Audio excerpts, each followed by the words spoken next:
Yahweh biso tobelemi pembenina. On peut le faire ensemble. Tosopi. Tosopi.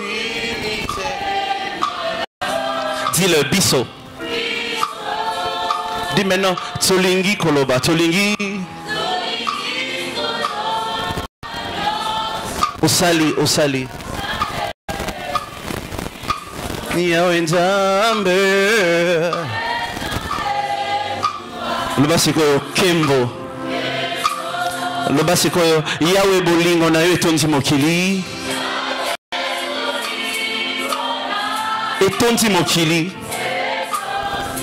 Loba opesa biso mwana na yo. Opesa biso mwana.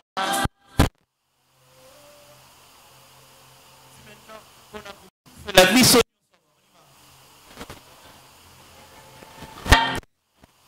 yango nada ekulu Yahweh Nzambe zuwa Kembo.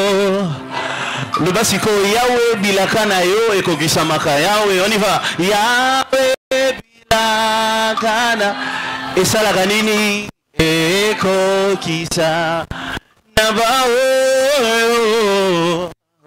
oyo ba chemo. Dis maintenant,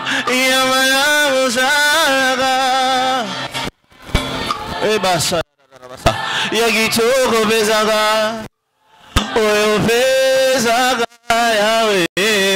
Yahweh Nzambe Zuwa Kembo. Dis maintenant la dernière chose, Totomboli Maboko, Totomboli Maboko, Ponalokumo, Tosobi Ninyangwe, Tosobi Mite, Mana, Biso. Dis maintenant, Mosuzu Lobolayo, Mosusu Kola, Azalite. Maintenant tu peux te plaire là où tu es, s'il te plaît. Yahweh Nzambe Zuwa Kembo. Tu retiens les matins ensemble. Zuwa Kembo. Yahweh oh. Dis-le. Yahweh Kembo. Obali Nabiso lundi. Oyer mardi. Lendo mercredi. Yahweh. Dis-le très fort.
Pendant quelques secondes, l'unité principale des cultes, c'est Zuwa Kembo. L'unité principale des rencontres entre enfants de Dieu, c'est Zuwa Kembo. L'unité principale entre ceux qui honorent Dieu, c'est Zuwa Kembo. Alors que nous rassemblons comme un seul homme, nous venons te le dire, Zuwa Kembo. Alors que nous rassemblant comme un peuple, nous venons te dire Zoakembo, pour tout ce que tu es, pour tout ce que tu fais, pour ta main qui ne nous a jamais laissé tomber. Nous venons te dire Zoakembo, Seigneur. Zoakembo. Pour la Lola, Zoakembo. Dieu de gloire, Dieu de puissance. Zoakembo, pour tout ce que tu fais, pour tout ce que tu accomplis, Seigneur. Nous te disons seulement Zoakembo. Tu mérites même les acclamations. Tu mérites aussi les cris de joie. Tu mérites des expressions de louange. Tu mérites les expressions des exaltations. Tu mérites. Est-ce que quelqu'un peut lever ses yeux avec ses mains? Avec ses mains, avec ses cris de joie. Nous te louons et nous t'exaltons. Ainsi parle ton peuple. Parle à ton peuple. Nous sommes là, nous t'écoutons. Parle-nous. Au nom de Jésus. Quelqu'un peut dire très fort Amen. Amen. Nous pouvons nous mettre dans la présence de Dieu. Je vais rapidement dire merci à Dieu pour la santé, pour l'être et le mouvement, pour tout ce qu'il est, pour tout ce qu'il fait pour nous. Je veux aussi rapidement dire à Dieu merci pour le pasteur Séraphin, pour la marque de confiance, pour avoir voulu à ce que nous puissions nous tenir devant vous afin de partager la parole de Dieu. Je vais rapidement aussi te dire merci à toi, parce que comme j'ai l'habitude de le dire, si tu n'étais pas là, on ne parlerait jamais aux chaises vides. C'est parce que toi tu es là. C'est pourquoi nous parlons devant vous. Est-ce que tu veux acclamer le Seigneur?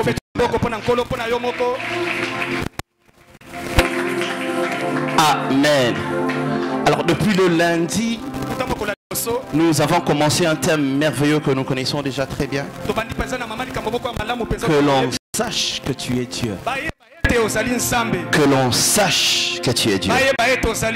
Rapidement, nous allons lire ce texte dans 1 Roi, chapitre 18, le verset 36. 1 Roi, chapitre 18, le verset 36. La Bible dit exactement ce qui suit.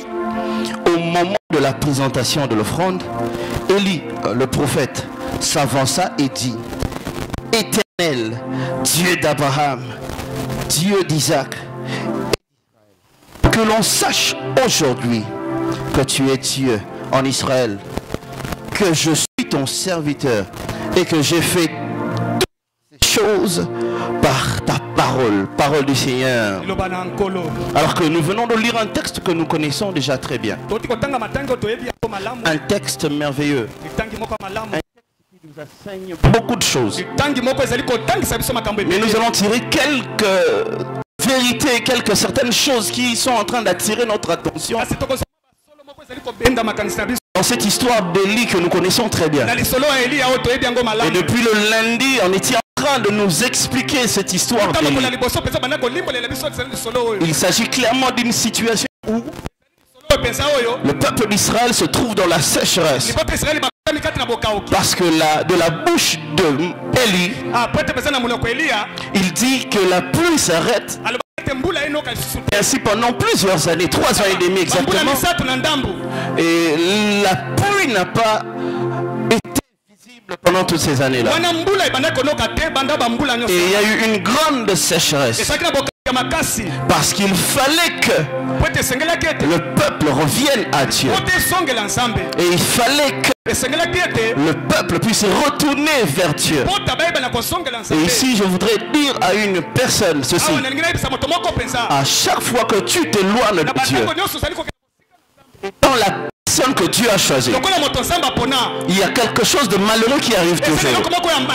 Je ne sais pas si tu l'as déjà constaté. Une fois que tu essayes de te dérouter un peu seulement, Dieu te frappe directement. Juste parce qu'il t'aime. Si tu es assuré d'être le peuple de Dieu, sache-le qu'à chaque fois que tu te détournes de Dieu, il te frappe. S'il ne t'a pas encore frappé, c'est parce qu'il te donne le temps de revenir. Alors ici je viens dire à une personne, si depuis un certain moment tu as senti que tu es dérouté, reviens. N'attends pas que la pluie s'arrête. N'attends pas que les gens meurent. Parce que le temps de revenir, c'est maintenant. C'est ainsi que toute cette situation est en train de se passer. Et là, la première chose qui attire mon attention dans ce texte, c'est tout ce qui se passe ici. C'est à cause de toute cette histoire d'Élie qui est en train de dire que l'on sache que tu es Dieu. Ce qui a fait que Élie arrive à cette situation, c'est le fait que le peuple s'était dérouté. Et ce peuple-là devait voir que Dieu est Dieu, afin qu'il revienne vers lui. Et la cause de tout ceci, comme je viens de le dire, c'est parce que le peuple s'était dérouté de Dieu. Et la deuxième chose qui attire mon attention dans ce texte, c'est la présence des prophètes de Baal. Alors que Élie est en train de dire ceci, nous sommes clairement dans une histoire où il y a des prophètes de Baal. Ici, j'appelle les prophètes de Baal ceux qui sont contre nous. Ici, j'appelle le prophète de Baal toute personne qui se lève contre toi. Prophète de Baal. Tu rencontreras des gens qui vont toujours se lever contre toi, qui chercheront à te faire voir que ce que tu es, ce que tu fais, c'est plus petit que ce que eux ils font. Ils chercheront à te montrer seulement que eux ils sont plus grands. Ils chercheront toujours à t'affronter. Même quand tu ne cherches pas, tu verras les combats venir sans que tu les provoques. C'est cela les prophètes de Baal. Ils sont toujours là. Ils sont toujours présents. C'est pourquoi la troisième chose qui attire mon attention dans ce texte, c'est l'échec de prophètes de Baal. Ici je viens dire à une personne, quel que soit le nombre de prophètes de Baal qui se lèveront devant toi, c'est l'échec qui les attend. Mon Dieu, je disais c'est l'échec qui les attend. Laisse-les se lever. Laisse-les se lever contre toi. Une chose est sûre, les prophètes de Baal sont appelés à échouer. Je comprends maintenant ce texte qui dit ceci. Tu dresses devant moi une table, mon Dieu, en présence de mes adversaires, et ma coupe déborde.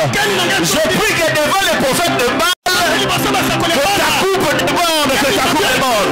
Oh, je disais que ta coupe déborde, que ta coupe déborde, parce que de l'autre côté, il y a l'échec. Les prophètes de Baal sont appelés à échouer. Mon Dieu, ne t'inquiète pas pour celui qui se lève contre toi. Ne t'inquiète pas pour celui qui cherche à te combattre. Parce que si tu appartiens à Dieu et que lui il est prophète de Baal, il est appelé à échouer.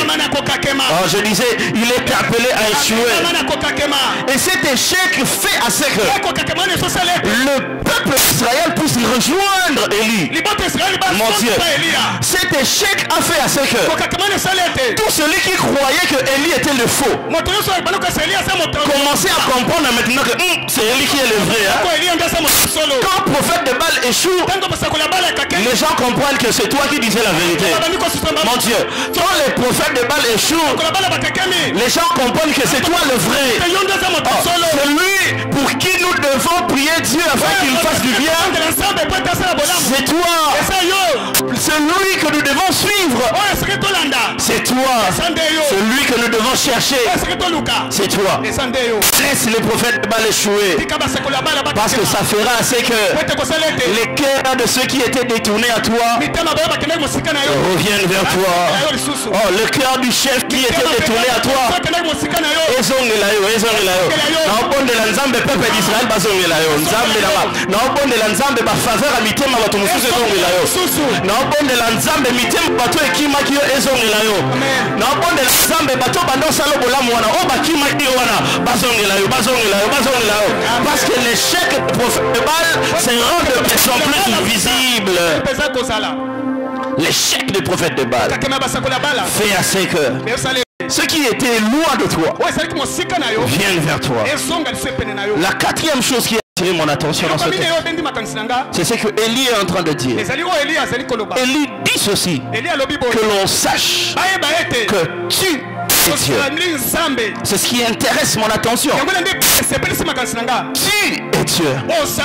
Élie n'a pas dit que vous êtes des dieux. Élie n'a pas cité plusieurs personnes. Une manière de dire qu'il n'existe pas deux dieux. Il y a un et un seul.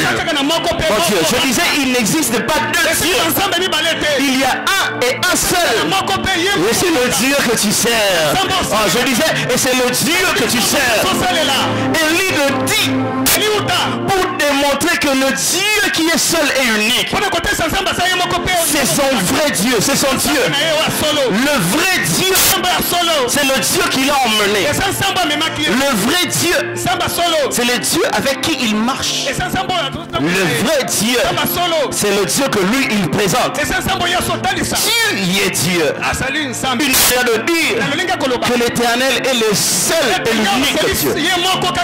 La deuxième chose, quand il dit tu es Dieu, c'est que cela encore veut dire, c'est que c'est Dieu d'abord. Tu es Dieu. C'est la suite qui nous l'explique bien. Il dit tu es Dieu, hein, et que moi je suis ton serviteur. Une manière de dire, dans le domaine des démonstrations de la puissance de Dieu, il faut comprendre que c'est Dieu d'abord et l'homme de Dieu après. C'est Dieu d'abord. Quand tu mets Dieu devant, je vais le dire autrement, Élie est en train de mettre Dieu devant avant lui. Élie est en train de dire que s'il y a quelque chose qui va se passer ici, ce n'est pas à cause de moi, c'est à cause de Dieu, pour qu'on voie que tu es Dieu, pas moi d'abord, mais Dieu d'abord, dans ce que Dieu fera dans ta vie, ou encore dans ce qu'il est déjà en train de faire. Sache-le, Dieu d'abord, Dieu d'abord, Dieu d'abord. C'est pourquoi quand cette femme qui n'enfantait pas, cette femme appelée Anna s'est approchée de la présence de Dieu en essayant d'essayer de parler comme si elle était ivre. Elle dit à Dieu ceci: si tu me donnes un fils, je te le redonnerai. Une manière de dire, il existera pour ton intérêt d'abord. Quand c'est d'abord Dieu, le feu descend. Quand c'est d'abord Dieu, Anne a un enfant. Quand c'est d'abord Dieu, quelque chose se passe. Quand Élie dit tu es Dieu, il voulait aussi dire Dieu d'abord. Dieu d'abord. Dieu en premier lieu. Dieu en premier lieu. Après le tu es Dieu qui a attiré mon attention,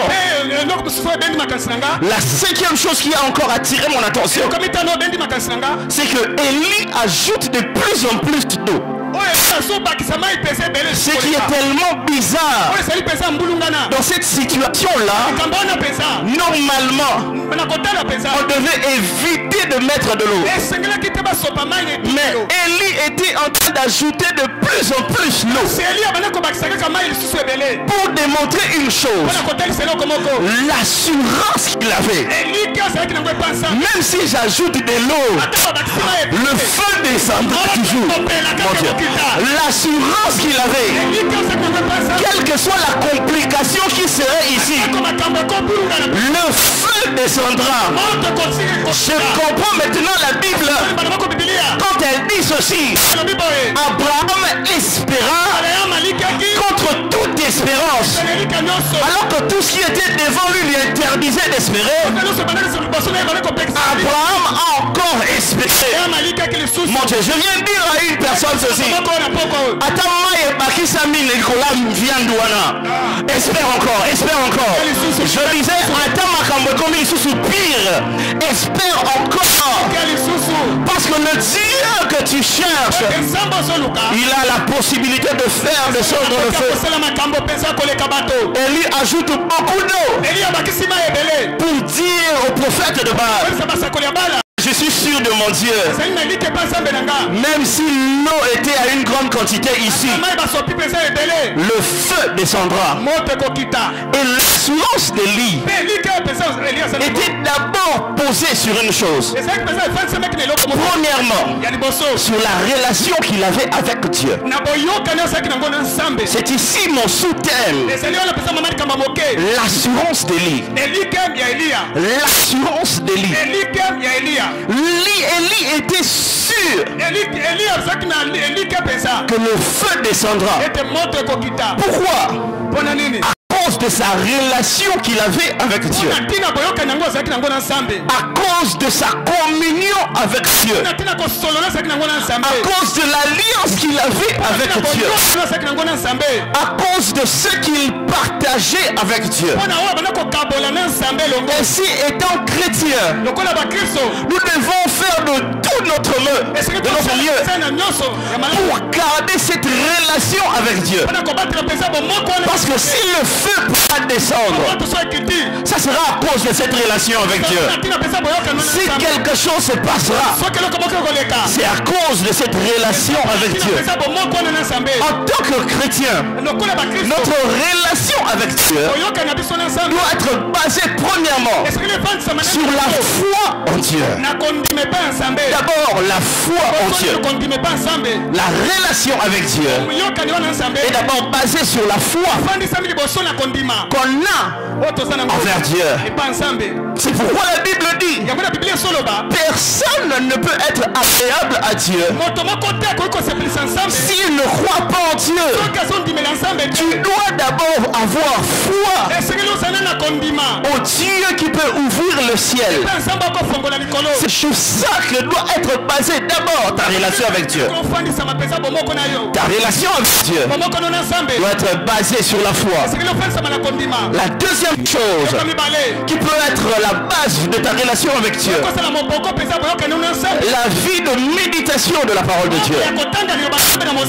La vie de la méditation de la parole de Dieu.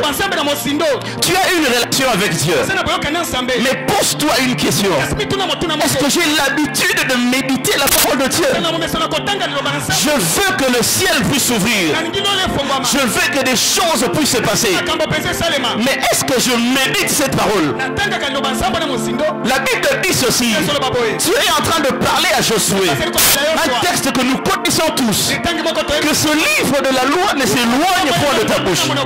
Depuis un certain moment, le chrétien a éloigné ce livre de la loi de sa bouche. Depuis un certain moment, le chrétien ne médite plus la parole de Dieu. Mais c'est quoi méditer la parole de Dieu? C'est quoi méditer les Écritures? Il ne s'agit nullement le fait de lire. Ce n'est pas directement lire la parole. Quand tu lis, tu fais bien. Mais quand tu médites, tu fais mieux. Quand tu médites la parole de Dieu, cela veut simplement dire, c'est comme ce qu'on appelle en zoologie les ruminants. C'est qui va faire revenir encore dans l'autre poche. Et ils vont encore marcher et revenir encore.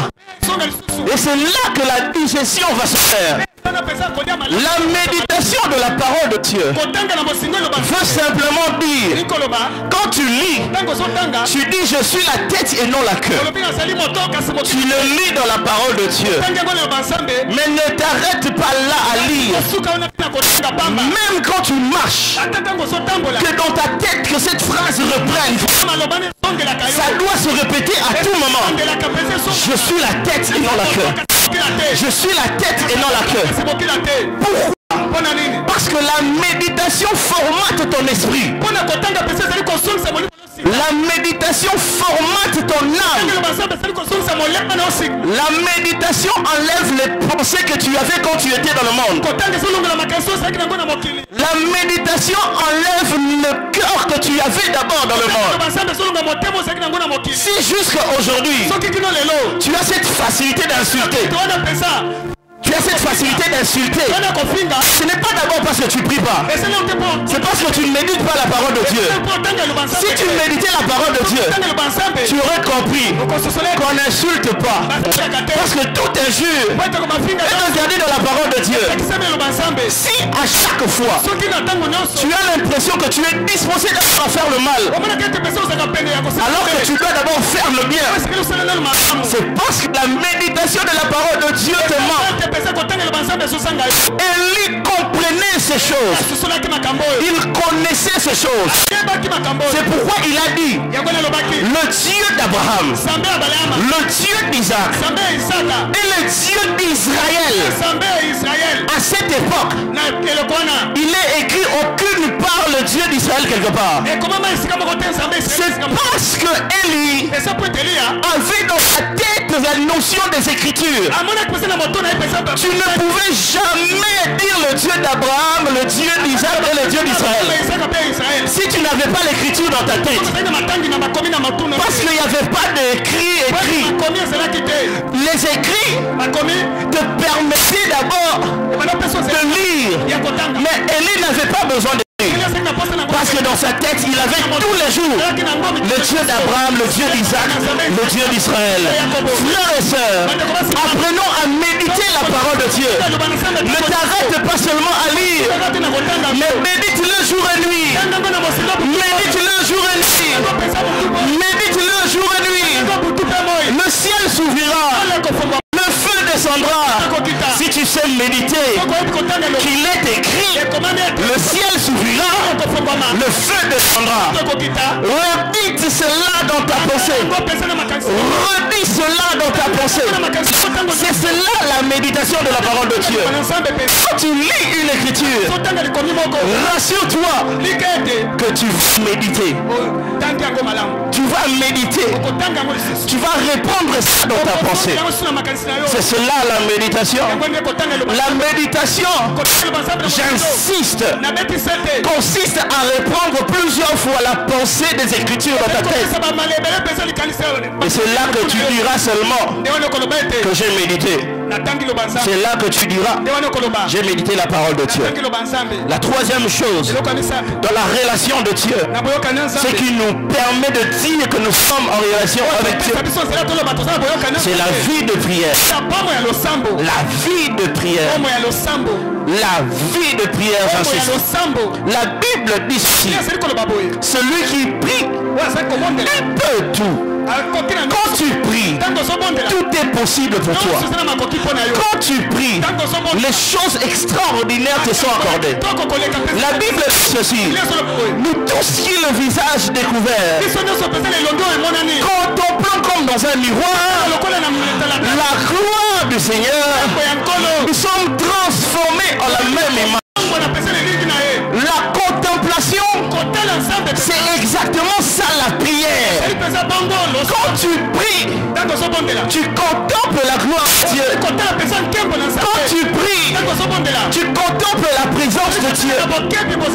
Et cette présence transforme ton esprit en la même image que celui que tu es en train de regarder.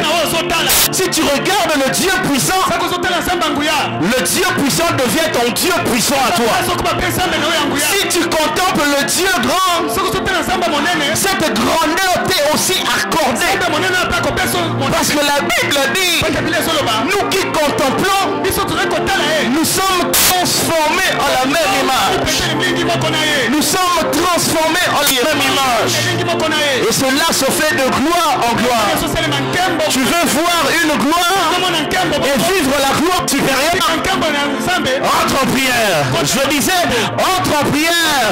Tu veux voir une gloire supérieure à celle que tu as vécue jusque-là? Entre en prière. Parce que de gloire en gloire n'arrive simplement que quand tu as une vie de prière. Quand tu as une vie de prière, une manière de dire, quand il faut louer, loue Dieu. Quand il faut demander, demande Dieu. Quand il faut adorer, adore Dieu. Rassure-toi simplement que tu es en train de parler à Dieu. Que tu es en train de parler à Dieu. Quel que soit ce que tu es en train de faire, fais-le. Mais rassure-toi seulement que tu parles à Dieu. Tu parles à Dieu. Et c'est seulement quand on parle à Dieu que lui il répond. C'est ainsi que Élie dit que l'on sache que tu es Dieu. Il n'a pas parlé à un homme. Il a parlé à Dieu. Devant tout le monde. Élie était en train de faire sa prière. Quand tu fais ta prière, le feu descend au nom de Jésus. Je disais le feu descend. Quatrième chose, dans la relation avec Dieu, la conduite par le Saint-Esprit. Celui qui veut voir le feu descendre, celui qui est en relation avec Dieu, doit savoir se laisser conduire par l'Esprit. C'est là que la victoire devant les prophètes de Baal est possible. C'est là que la victoire est vraiment possible. Quand tu te laisses conduire par Dieu, sache-le. Devant toi, il y a la victoire. La Bible dit ceci. Dans le livre de Luc, le chapitre 4, le verset 1 et le verset 2. La Bible dit exactement ce qui suit. Jésus rempli du Saint-Esprit revint du Jourdain et il fut conduit par l'Esprit dans le désert. Le verset 2, où il fut tenté par le diable pendant 40 jours. Il ne mangea point durant ces jours-là. Et après qu'il fut écoulé, il eut faim. Nous connaissons cette histoire. C'est l'histoire de là où Jésus a été tenté par le diable. Mais souvenons-nous très bien, au préalable, Jésus a été conduit par l'Esprit. Si Jésus n'était jamais conduit par l'Esprit, le diable allait gagner. Quand tu n'es pas conduit par l'Esprit, les prophètes de Baal gagnent sur toi. Quand tu n'es pas conduit par le Saint-Esprit, là où tu mets tes pieds, tu es en danger. Mais quand tu es conduit par l'Esprit, là où tu mets tes pieds, la victoire est certaine. Je disais, la victoire est certaine. Là où tu mets tes pieds, rassure-toi que c'est Dieu qui t'a envoyé là-bas. Là où tu mets tes pieds, rassure-toi que c'est l'Esprit qui t'a conduit jusque-là. Parce que quand tu es conduit par l'Esprit, quand tu es conduit par Dieu, c'est la victoire qui t'est garantie. C'est la victoire qui t'est garantie. C'est ce que la Bible dit. Alors que Élie est en train de prier, en train de parler à Dieu, en train de dire à Dieu que l'on sache aujourd'hui que tu es Dieu et que je suis ton serviteur. Et il ajoute ensuite en disant ceci, et que j'ai fait toutes ces choses par ta parole. Quand tu vas par la parole de Dieu, le feu descend, le feu descend, le feu descend. Oh, je disais le feu descend, le feu descend. Quand tu marches par l'Esprit, les choses extraordinaires te sont accordées. Et cela rassure seulement que tu es en relation avec Dieu. Que tu es en relation avec Dieu. Et enfin, alors que tu es en relation avec Dieu, il te faut la vie de sanctification. Oh, je sais que tu maîtrises très bien la vie de sanctification. Je sais que tu y es dans la vie de sanctification. Mais permets-moi de te dire deux choses ici. C'est que la vie de sanctification consiste d'abord à rester saint, fuir le mal, ne pas faire le mal. Quand tu es en relation avec Dieu, tu dois savoir la vie de sanctification consiste d'abord à fuir le mal. consiste d'abord à être loin du mal. Et deuxièmement, même quand le mal t'atteint, la sanctification consiste à se relever directement. Ne reste pas par terre. Tant que toi tu es en relation avec Dieu, les prophètes de Baal ne vont pas attendre que tu t'élèves. Ils vont profiter quand tu es par terre. Alors s'il te plaît, lève-toi, lève-toi. Oh, ici je viens dire à une personne, si tu as constaté que tu étais tombé, lève-toi, lève-toi. Si tu avais constaté que tu t'es retrouvé par terre, s'il te plaît, lève-toi. Lève-toi. Oh, je disais, lève-toi. Lève-toi. Et c'est cela la relation entre Dieu et Dieu. Quand tu es en relation avec Dieu, tu dois savoir que tu dois vivre avec la foi en Dieu. Tu dois avoir la vie de méditation. Tu dois avoir aussi la vie de prière. Laisse-toi conduire par l'Esprit. Et enfin, vis dans la sanctification. Deuxième chose qui montre l'assurance d'Élie après sa relation avec Dieu. La deuxième chose qui montre l'assurance, c'est le fait que Élie est resté dans l'obéissance de Dieu. Alors que les autres s'étaient éloignés de Dieu. Alors que les autres n'obéissaient plus à Dieu. Élie était... Parce que lui, il continuait toujours à obéir à Dieu. Il continuait toujours à suivre Dieu. C'est pourquoi quand Dieu lui disait va à gauche, il allait à gauche. Va à droite, il allait à droite. Élie est resté obéissant à Dieu. Élie est resté soumis à Dieu. Élie est resté attaché à Dieu. Et c'est de là aussi venait son assurance. L'assurance d'Élie venait aussi de l'obéissance qu'il avait à Dieu. La troisième chose, pour filer derrière le temps, ce qui rassurait Élie, ce qui ajoutait l'espérance, l'assurance dans le cœur d'Élie, que le feu descendra, c'est le fait que déjà auparavant, il avait vécu des choses extraordinaires avec Dieu. Ah oui, déjà auparavant, il avait vécu des choses extraordinaires avec Dieu. Le Dieu qui t'a guéri de la grippe peut te guérir du sida.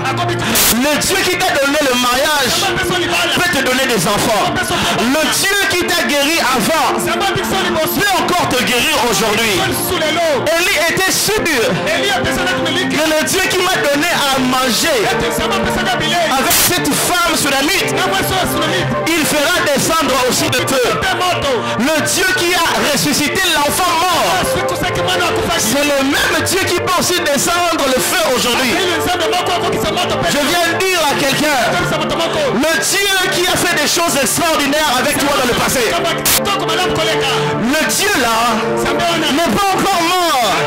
Il peut encore faire aujourd'hui. Oh, je disais, il peut encore faire aujourd'hui.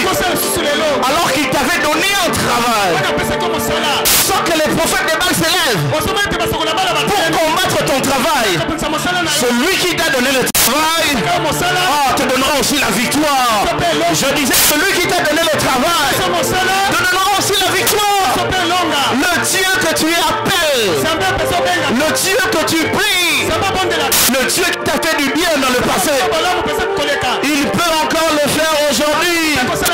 Je prie que Dieu continue à faire du bien à quelqu'un, Seigneur. Je disais, je prie que Dieu continue à te faire du bien dans le passé. Celui qui a fait dans le passé, qu'il le fasse encore. Celui qui t'a accordé une grâce, qu'il t'accorde encore une autre grâce aujourd'hui. Le Dieu qui t'a donné la gloire hier, qui te donne encore une autre gloire aujourd'hui. Et enfin, pour clôturer, ce qui a fait l'assurance d'Élie, ce qui a fait que Élie soit sûr que le feu descend, c'est le fait que Dieu ne rate jamais l'occasion de démontrer qu'il est Dieu. Aïe, aïe, aïe, aïe. Je disais, Dieu ne rate jamais l'occasion de démontrer qu'il est Dieu. Oh, je disais que Dieu ne rate jamais l'occasion de démontrer qu'il est Dieu. Laisse la maladie venir. Oh, laisse les gens se lever contre toi. Laisse les difficultés arriver.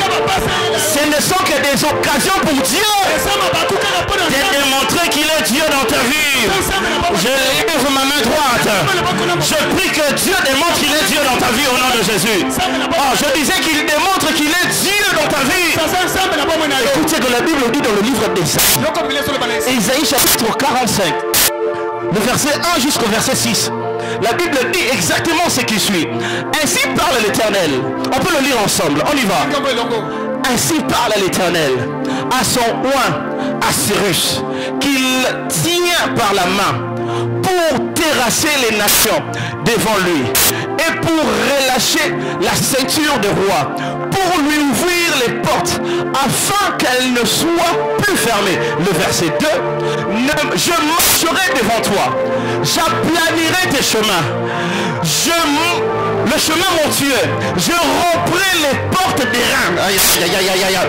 Je briserai les verrous de fer. Mon Dieu, oh, je dis encore, je te donnerai des trésors cachés.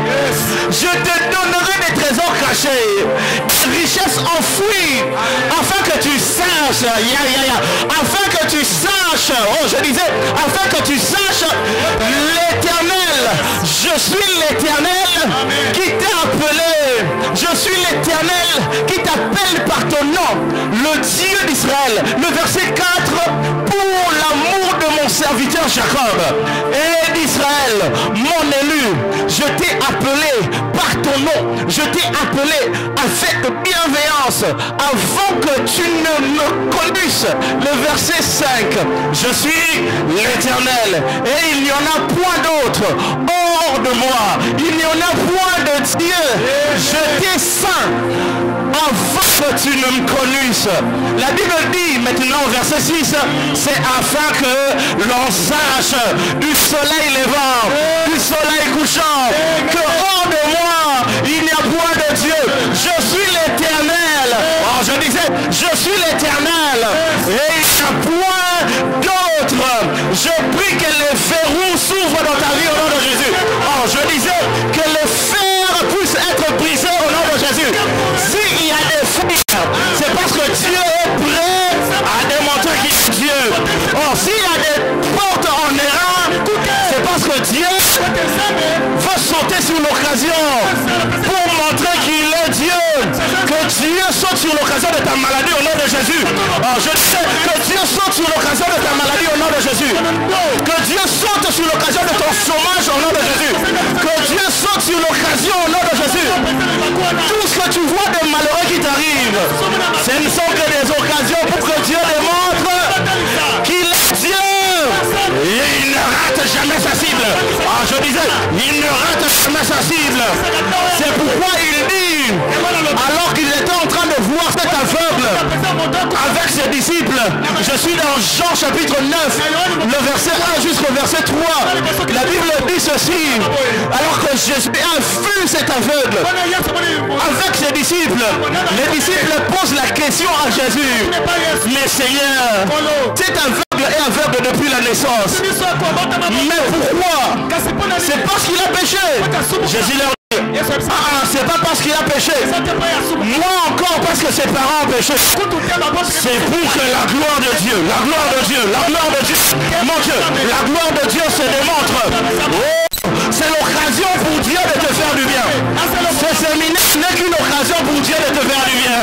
Je disais, Dieu ne rate jamais l'occasion de faire du bien à quelqu'un. Qu'il ne rate pas cette occasion au nom de Jésus. Mon Dieu, je disais qu'il ne rate pas cette occasion au nom de Jésus. S'il y a des situations compliquées dans ta vie, les accables occasion, les accables occasion. Les accables occasion. Je disais, les accables occasion, les accables occasion. Laisse que Dieu saute sur cette occasion. Au nom de Jésus. Oh, je disais, laisse que Dieu saute sur cette occasion au nom de Jésus. Chômage n'a pas à l'occasion, Nzambe, pour mon salaire.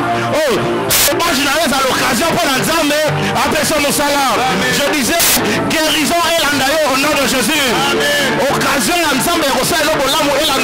Jésus.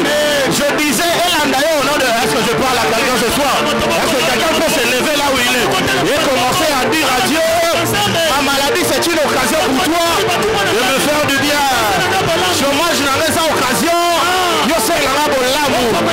Lève ta voix pendant ces minutes qui nous restent. Commence maintenant à parler à Dieu, à lui dire, voici l'occasion, voici l'occasion. Les prophètes des Baal se sont levés. Il y aura ta occasion ôtée.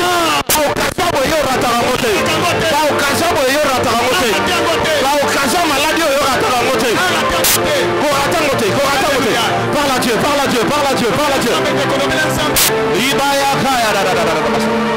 Dieu ne rate jamais l'occasion de faire du bien. Il saute toujours sur cet homme est aveugle afin que Dieu puisse démontrer qu'il est Dieu. Il est Dieu. Et ça va voir la qu'il est Dieu.